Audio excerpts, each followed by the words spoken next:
கடலில் நாற்காலி போட்டு உட்காரலாம். என்ன ஆச்சரியமா இருக்கா? உண்மைதாங்க. நாம கால் எல்லாம் நல்லா இருக்கு, நமக்கு கை கால் எல்லாம் நல்லா இருக்கு, நம்ம என்ன பண்ணுவோம், அழகா நடந்து கடலுக்கு போவோம். நம்ம கடல்ல போய் நம்ம பீச்சை போய் பார்த்துட்டு வருவோம். ஆனால் மாற்றுத்திறனாளிகள் எப்படி கடலுக்கு போவாங்க, எப்படி அதை என்ஜாய் பண்ணுவாங்க, என்னைக்காவது நம்ம யோசிச்சிருக்கோமா?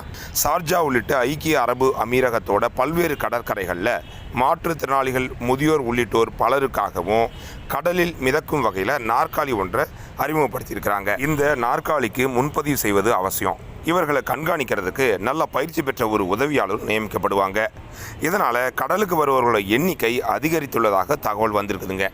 மாற்றுத்திறனாளிகளும் இந்த மாதிரி அழகாக கடலை ரசிக்கலாம், கடலில் மிதக்கலாம், நாற்காலி போட்டு உட்காரலாம். நம்ம சென்னை கடற்கரையில் என்ன பண்ணியிருக்காங்கன்னா, மாற்றுத்திறனாளிகள் கடலை போய் ரசிப்பதற்காக கடற்கரை மணலில் ஒரு ரேம்ப் போட்டிருக்காங்க. இந்த மாதிரி பல்வேறு நாடுகளும் மாற்றுத்திறனாளிகளாக செயல்பட்டு வராங்க. மேலும் அவர்களுக்கு என்னென்ன வசதிகளை செஞ்சு தரலாம் அப்படின்னு கமெண்ட்டில் சொல்லுங்கள்.